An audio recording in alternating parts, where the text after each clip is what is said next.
Hello guys, welcome to my channel. இன்றைக்கி நம்ம கோகுவோடைய origin story தான் பார்க்க போகிறோம். முன்னாடி ட்ராகன் பால் பார்த்துட்டோம். கோகு பல மான்ஸ்டர்ஸோடையும் பல டீமன்ஸோடையும் சண்டை போடுறத பார்த்துட்டோம். இது எங்கே இருந்து தொடங்குச்சு? இது வெறும் ஒரு வாரியருடைய கதை கிடையாது. உலகத்தை அழிக்க வந்த ஒருத்தன் எப்படி உலகத்தோடைய பாதுகாவலனானா அப்படின்றதான் அந்த கதை. கேப்கராட்டோடைய ஆரிஜின் ஸ்டோரி, அதாவது கோகுவோடைய ஆரிஜின் ஸ்டோரி. கைஸ், வாங்க வீடியோக்குள்ளே போகலாம். புதுசு பார்த்தீங்கன்னா மறக்காமல் சப்ஸ்கிரைப் பண்ணிக்கோங்க. சப்ஸ்கிரைப் பண்ண கையோட பெல் ஐக்கன் கிளிக் பண்ணிக்கிட்டிங்கன்னா அடுத்தடுத்து போட போகிற வீடியோஸோட நோட்டிஃபிகேஷன் எல்லாம் உங்கள் ஃபோனை தேடி வரும். கோகு பிளானட் வெஜிடா அப்படின்ற ஒரு கிரகத்தில் பிறக்கிறான். பிறக்கும் போது கேக்கராட்ன்ற பேர், அதான் அவனோட உண்மையான பேர். பார்டாக்கோடைய பையன். பார்டாக் யார் அப்படின்னா ஒரு லோ கிளாஸ் செய்யன். செய்யனில் வந்து பல லெவல் சொல்லலாம். லோ கிளாஸ், அதே டைமில் high class. High class means அந்த ராஜா அந்த கைண்ட் ஆஃப் இருப்பாங்க, கிங் அந்த மாதிரி. பட் இவர் ஒரு சாதாரண ஒரு லோ கிளாஸ் செய்யனுக்கு பிறக்கிறாங்க. அதான் நம்ம கோகு. அந்த செய்யன் இனமே வந்து வெறும் சண்டை போடுறதுக்காக, வெறும் போருக்காக, அழிவுக்காக, ஒரு இடத்த கைப்பற்றணுன்ற ஒரு வெறிக்காக சண்டை போடுற ஒரு வெறி பிடிச்ச ஒரு இனமாக வந்து இருக்காங்க. ஆனால் வந்து அவங்க எல்லாத்தையும், அந்த மொத்த செய்யன் இனத்தையுமே ஆள்றது ஃப்ரீஸா அப்படின்ற ஒரு எம்பரர். ஃப்ரீஸான்ற ஒரு ரொம்ப கொடூரமான ஒருத்தன் தான், வந்து ரொம்ப பவர்ஃபுல்லான ஒருத்தன் தான். அந்த மொத்த பிளானட்டே வந்து அவன் ஆட்சி செய்கிறான். பிளானட் வெஜிடாவுக்கு கிங் என்ன தான் இருந்தாலும், கிங் வெஜிடாவாக இருந்தாலும், ஆனால் மொத்த அது எல்லாத்தையும் கண்ட்ரோலில் வச்சுருக்கிறது வந்து ஃப்ரீஸா அப்படின்ற அந்த மொத்த இனத்தையே வந்து அவன் தான் கண்ட்ரோல் வச்சுருக்கான். ஃப்ரீஸா அப்படின்றவன். அந்த ஃப்ரீஸாவுக்கு முன்னாடி அவங்களோட ஃபேமிலி அப்படி தான், அவங்க மொத்த குடும்பமாகவே வந்து இந்த பிளானட் வெஜிடாவை வந்து அடிமைத்தனம் படுத்தி அந்த மொத்த அந்த செய்யன் இனத்தையே வந்துட்டு அவங்களுக்கு கீழே வந்துட்டு வேலை பார்க்குற மாதிரி வச்சுருப்பாங்க. இதே மாதிரி கிங் கோல்டு அப்படின்னு சொல்லிட்டு ஃப்ரீஸாவோட அப்பா அதெல்லாம் பண்ணிகிட்டு இருந்தார். அதுக்கப்புறம் ஃப்ரீஸா இப்போ வந்து அந்த வேலையை திரும்பி பார்க்குறான். அவங்கள எல்லாத்தையும் ஆட்சி செய்கிறது, அவங்களுக்கு வந்து ஒரு கட்டளை இடுற ஒரு லீடர் மாதிரி இருக்கான் எல்லாருக்கும். அவங்கள எல்லோரும் ரொம்ப கொடூரமாக ட்ரீட் பண்ணுவான். இவங்களோட வேலை என்ன அப்படின்னா, ஃப்ரீஸா வந்து எந்த பிளானட்டை வந்துட்டு அழிக்க சொல்கிறானோ அந்த பிளானட்டை போய் அழிக்கிறது. அவங்க எந்த மாதிரி பிளானட்டை சூஸ் பண்ணுவாங்க அப்படின்னா, ரொம்ப வீக்கான, அவங்களால ஈஸியாக தோக்கடிக்க முடிகிற மாதிரி ஒரு பிளானட்டை வந்துட்டு சூஸ் பண்ணுவாங்க. இல்லைனா அவங்களில் பவருக்குள்ளே இருக்கிற மாதிரி ஒரு பிளானட்டை சூஸ் பண்ணி போய் மொத்தமாக அந்த பிளானட்டை அழித்து அந்த பிளானட்டில் இருக்க எல்லாரையும் கொண்டு அந்த பிளானட்டை அவங்க கைப்பற்றிப்பாங்க.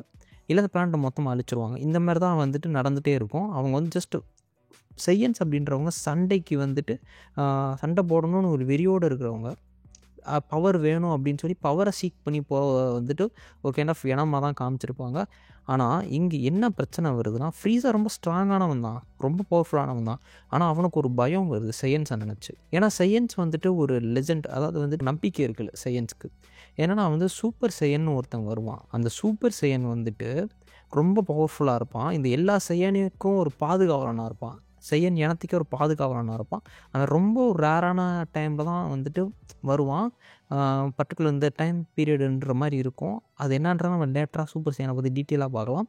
அந்த சூப்பர் செய்யனை நினச்ச சூப்பர் செய்யனால் ஃப்ரீஸாவே கொள்கிற அளவுக்கு பவர் இருக்கும் அப்படின்றது ஃப்ரீஸாவுக்கு வந்து ஒரு பயத்தை உருவாக்குது. அதனால வந்து ரொம்ப கொடூரமான ஒரு முடிவு எடுக்கிறான் ஃப்ரீஸா. அந்த பயத்தினால என்னன்னா வந்து அந்த மொத்த பிளானட் வெஜிடான்னு ஒன்று இருந்தால் தானே அங்கே செய்யன்ஸ்னு ஒருத்தவங்க உயிர் வாழ்வாங்க. அந்த செய்யன்ஸ் வாழ்ந்தால் தானே சூப்பர் செய்யனாக உருமாறுவாங்க. அந்த சூப்பர் செய்யன்றவங்க அப்படின்னா செய்யன்ஸோட 100 மடங்கு பவர்ஃபுல்லாக இருக்கும். அதனால ஃப்ரீஸாவை கொள்கிற அளவுக்கு ஸ்ட்ராங்குன்னு சொல்லி அவனுக்கு வந்து ஒரு பயம் வரும். அதனால வந்துட்டு செய்யன்ஸோ அந்த வளர்றது அவங்க பயம் வரும். அவங்க ஆல்ரெடி சூப்பர் செய்யன்னு ஒருத்தன் வந்துடுவாங்கன்ற ஒரு பயம். ஏன்னா ரொம்ப ஸ்ட்ராங்காக வந்துட்டு க்ரோ ஆகிட்டே இருப்பாங்க செய்யன்ஸ். அப்போ வந்து அந்த மொத்த பிளானட் வெஜிடான்ற ஒரு பிளானட்டையே அழிக்கலான்னு முடிவு பண்ணுவான் மொத்தமாக. அங்கே இருக்க எல்லா செய்யன்ஸும் ஒரு இனமே இருக்கக்கூடாது, மொத்தமாக அழிக்கணும்னு நினைப்பான். அழிச்சிட்டா அவனுக்கு சூப்பர் செய்யன்னு ஒரு பிரச்சனையே இருக்காது. ஆனால் இதை தெரிஞ்சுக்கிட்ட கேக்கராட்டோட அப்பாவான பார்டாக் எப்படி மட்டும் தெரிஞ்சிடும். பார்டாக் ஜின் 2 பேரும் கேக்கராட்டோட அப்பா அண்ட் அம்மா 2 பேரும், அதாவது கேக்கராட்டுன்னு சொல்கிறது கோகுவை தான் சொல்கிறேன். அதை வந்து அவனுடைய செய்யன் நேம். பிறக்கிறப்ப அந்த பேரோட தான் பிறந்தார், கேக்கராட்டுன்ற பேரில் தான் பிறந்தார். நம்ம கேக்கராட்டுனே இப்போதைக்கு சொல்லிப்போம். பார்டாக் அண்ட் ஜின் 2 பேரும் சேர்ந்து கோகுவை வந்துட்டு எர்த்துக்கு அனுப்புகிறாங்க ஒரு ஸ்பேஸ் பாடில். பிறந்த குழந்தை வந்து மோஸ்ட்லி அப்போ தான் பிறந்திருப்பார் கோகு. பிறந்த சம் மந்த்ஸ் அந்த மாதிரி தான் இருக்கும், some days or some weeks தான் இருக்கும், மந்த்ஸ்னு கூட சொல்ல முடியாது. அந்த டைம்லேயே வந்து கோகு வந்து ஒரு பாடில் வச்சு, ஸ்பேஸ் பாடில் வச்சு அனுப்பி வச்சுருவாங்க உலகத்துக்கு. பிளானட் வெஜிடாவே அறிஞ்சிட்ருக்கும். மிஞ்சின செய்யன்ஸ்னால் வந்து விரல் விட்டு என்ற அளவுக்கு தான் இருப்பாங்க. அதை கேக்கராட்டுன்ற கோகுவும் ஒரு ஆள், வெஜிடா, பிரின்ஸ் வெஜிடா கிங் வெஜிட்டாவோட பையனான பிரின்ஸ் வெஜிட்டா. அதுக்கப்புறம் வந்து அவர் கூட நாப்பான்னு ஒருத்தர் இருப்பார், அவர் ஒரு செய்யன் தான். அதுக்கப்புறம் கோகுவோடைய அண்ணனான ரேடிட்ஸ், அதுக்கப்புறம் பிராலின்னு ஒருத்தரை பற்றி சொல்லுவாங்க, நம்ம லேட்டராக பார்ப்போம். அதுக்கப்புறம் அவர் கூட பிராலியோட அப்பா ஒருத்தர் இருப்பார். இவங்க எல்லாமே வந்து தப்பிச்சிருப்பாங்க.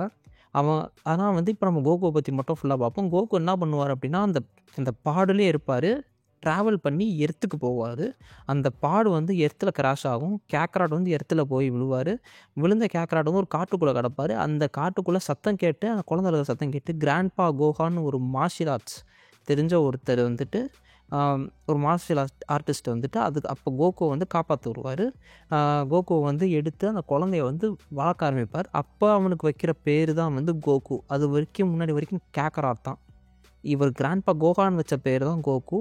ஆனால் கோகு வந்து பிறந்த அந்த குழந்தை என்னதான் வந்து சின்ன குழந்தையா தான், அந்த செய்யன் ரத்தம் உடம்புல ஓட தானே செய்யும். அந்த வெறி, அந்த கோபம், அந்த அக்ரஷன் அந்த ரத்தத்துலேயே ஊறி போயிட்டு தான் இருக்கும். ஏன்னா செய்யன்ஸ்க்கு வந்து சண்டை போடணும், கொல்லணும், யாரையாவது வந்து தோக்கடிக்கணும் அப்படின்ற ஒரு எண்ணம் தான் மைண்டில் எப்பயுமே இருக்கும். ஸோ பிறந்த குழந்தைக்கு கூட இந்த மைண்ட் செட்டு தான் இருக்கும்.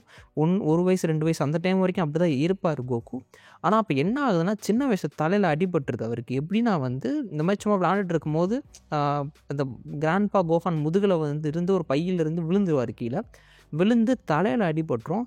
அடிபட்டதில் வந்து கோகு இறந்துட்டாருன்னே முடிவு பண்ணிடுவார் கிராண்ட்பா கோகான். ஆனால் அப்படியும் தப்பிச்சிருப்பார். ரொம்ப ஸ்ட்ராங்காக இருப்பார் சின்ன குழந்தையா இருக்கும் போது இருந்து. ஏன்னா செய்யன் குழந்தைன்னு அவருக்கு தெரியாது.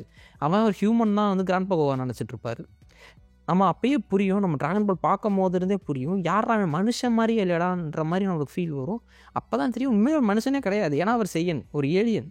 அதனால அவ்வளோ ஸ்ட்ராங்காக இருப்பார் மற்ற ஹியூமன்ஸை விட. அதுதான் இங்கே சிம்பிளாக சொல்லியிருப்பாங்க. தலையில் அடிபட்டு பழசு எல்லாத்தையும் மறந்துடுவார். அந்த செய்யன் நேச்சரே அவர்கிட்ட போயிடும். அந்த வெறி இருக்காது, கோபம் இருக்காது. ஒரு காமான ஒரு நல்ல மனசு இருக்கிற ஒரு குழந்தையாக வளர ஆரம்பிப்பார். கோகான் அப்படி தான் வளர்ப்பார் அவரோட தாத்தா. அவருக்கு ஒரு நல்ல டிசிப்ளினையும் மார்ஷியல் ஆர்ட்ஸையும் சொல்லி கொடுத்து வளர்ப்பார். ஆனால் ஒரு டைமில் வந்து அதாவது வந்து அந்த ஜெயண்ட் ஏப்பா மாறி அந்த 3 பத ஜெயண்ட் ஏப்பா மாறுவாங்க, வால் வச்சுருந்த செய்யன்ஸ் எல்லாருமே. கோகு முதல் தடவை அந்த மாதிரி மாறி கொன்றுவார் நம்ம கோகானை தெரியாமல், ஆக்சிடென்டலாக. அது செய்யன்ஸ்கே இருக்கிற ஒரு பவர் அது. அதனால் வந்து கோகான் அந்த இதில் இறந்துருவார். கோகு லேட்டரான பெரிய பையனாக வளருவார். வளர்ந்து நல்ல ஒரு சூப்பர் ஹியூமன் ஸ்ட்ரென்த் இருக்கும், ஸ்பீடாக இருப்பார், ஸ்டெமினா அதிகமாக இருக்கும். யாராலையும் தோக்கடிக்கவே முடியாத அளவுக்கு ரொம்ப ஸ்ட்ராங்காக இருப்பார். ஏன்னா ஹியூமன் கிடையாது, ஹியூமன்ஸால் அவரை தோக்கடிக்க முடியாது. ஸோ ரொம்ப ஸ்ட்ராங்காக இருப்பார். அப்போ தான் வந்துட்டு இந்த நிறையா வில்லன்ஸ் எல்லாம் டிஃபீட் பண்ணுவார், உலகத்தை காப்பாற்றுவார். அந்த டைமில் தான் வந்து நம்ம பிக்கோலோ வருவான், கிங் பிக்கோலோ வருவான், அவனை கொல்லுவார். அதுக்கப்புறம் பிக்கோலோ ஜூனியர் அவரையும் தோக்கடிப்பார். அதுக்கப்புறம் தான் வந்து சீச்சியை கல்யாணம் பண்ணிப்பார். கல்யாணம் பண்ணி அவருக்கு ஒரு பையன் கோகான், பாதி ஹியூமன் பாதி செய்யனா ஒரு கோகான்னு ஒரு பையன் பிறப்பான். அந்த பையன் அதுக்கப்புறம் என்னென்ன பண்ணுறான்னு இன்னொரு ஸ்டோரியில் பார்ப்போம். இப்போ நம்ம கோகுவை பற்றி பார்ப்போம். கோகு என்னன்னா வந்து திரும்பி லேட்டராக அவரோட ஃபேமிலியோட சந்தோஷமாக வாழ்ந்துட்டு இருக்கும்போது அப்போ என்ன ஆகும் அப்படின்னா, ரேடிட்ஸ் அப்படின்னு சொல்லி நம்ம கோகுவோட அண்ணன், அவன் வந்து செய்யன், அவன் ஒரு செய்யன் தான். அவனும் இங்கே இந்த உலகத்துக்கு எர்த்துக்கு கோகுவை தேடி வருவான், கேக்ராட்டை தேடி வருவான். அப்போ பார்த்தா கோகுவே இந்த உலகத்தை காப்பாற்ற சண்டை போட்டுருப்பார். அப்போ தான் வந்து கோகுட்ட எல்லா உண்மையும் சொல்லுவாங்க எல்லாத்தையும். அப்போ தான் வந்து தலையில் இந்த மாதிரி அடிபட்டதெல்லாம் கோகுக்கு தெரியும். எல்லாத்தையும் மறந்துருப்ப போல், நீ இந்த உலகத்தை அழிக்க வந்து அனுப்புனாங்க, ஆனால் நீ உலகத்தை ப்ரொடெக்டர் ஆகிட்ட, ஒரு காவலான ஆகிட்ட, ஒரு கடவுள் மாதிரி ஆகிட்ட இந்த உலகத்தை காப்பாற்றுறதுல. ஆனால் நீ வந்து இந்த உலகத்தை அழிக்கிறதுக்காக வந்தவன். ஸோ வந்துட்டு ஒன்று இந்த உலகத்தில் இருக்கிற 50% பீப்புளை மொத்தமாக அழிச்சிட்டு உன் பையனை என்கிட்டருந்து வாங்கிக்கோ, இல்லை உன் பையனை நான் கொன்றுவேன்ற மாதிரி மிரட்டுவார். ஆனால் ரேடிட்ஸையும் தோக்கடிச்சு கடைசியில் வந்து கோகு வந்து இறந்துருவார் அந்த ரேடிட்ஸை தோக்கடிக்கும் போது ஒரு சண்டையில். அதுக்கப்புறம் திரும்பி ட்ராகன் பாலை வச்சு ரிவைவ் ஆகி திரும்பி உயிரோடு வருவார். அப்போ தான் வந்து வெஜிட்டாவும் நாப்பாவும் வருவாங்க. அப்போ அவங்க 2 பேர் கூட சண்டை போடுவாங்க. அப்போ அந்த உண்மையை அப்போ தான் அவங்க 2 பேரும் வந்து நீ இப்படிலாம் பண்ணியிருக்கக்கூடாது, நீ வந்து ஒரு செய்யணும், அழிக்க நம்ம பிறந்தவங்க எல்லாத்தையும் அழிக்கணுன்னே. அப்போ வந்து கோகு மட்டும் அந்த நேச்சரை விட்டு தனியாக வேறு மாதிரி இருப்பார். அதே டைமில் ரொம்ப பவர் சீக்கிங்காகவே இருப்பார். அடுத்தடுத்து என்ன பண்ணணும், ரொம்ப ஸ்ட்ராங்கான ஒரு வெறி எப்பவுமே இருக்கும். ஏன்னா ஒரு செய்யன் பேசிக்காகவே நேச்சரில் அந்த குணம் மாறலை. பட் அந்த கோவம் அந்த வெறிலாம் போய் ஒரு நல்ல ஒரு மனுஷனாக வந்து கோகு இருப்பார். லேட்டராக அதே மாதிரி போக நிறையா பேர் மீட் பண்ணுவார். அதுக்கப்புறம் வெஜிட்டா அவருக்கு ஃப்ரெண்டாவார். அதுக்கப்புறம் வந்துட்டு அதுக்கப்புறம் ஃப்ரீஸான்னு ஒருத்தன் வருவான். அவன் தான் அந்த ஃபஸ்ட்டு அந்த அழிச்சிருப்பான்ல, அவனுக்கு கூட சண்டை போட்டு ஃப்ரீஸாக தோக்கடிப்பார். அப்போ சூப்பர் செய்யனாக மாறுவார். அது என்னன்றதை நம்ம லேட்டராக அவரோட ட்ரான்ஸ்ஃபர்மேஷன் பற்றிலாம் பார்ப்போம். அவரோட ட்ரான்ஸ்ஃபர்மேஷன் பவர்ஸ் பற்றி லேட்டராக பார்ப்போம். அதுக்கப்புறம் திரும்பி கோகு வந்துட்டு திரும்பி செல்லை மீட் பண்ணிப்பார். அவன் ஒரு வில்லனாக இருப்பான். அதுக்கப்புறம் செல்லுக்கு அப்புறம் வந்து இவன் வருவான், மார்ஜின் பூவையும் தோக்கடிப்பார். மார்ஜின் பூக்கு அப்புறமா வந்து லேட்டராக திரும்பியும் பீரஸ் இந்த உலகத்தை அழிக்க வருவார். மொத்த யூனிவர்ஸையும் அழிக்கலாம்னு சொல்லி வருவார். ஆனால் அப்போ பீரஸையும் தடுத்து பீரஸையும் வந்து பிளானட் அழிக்காமல் தடுப்பார்.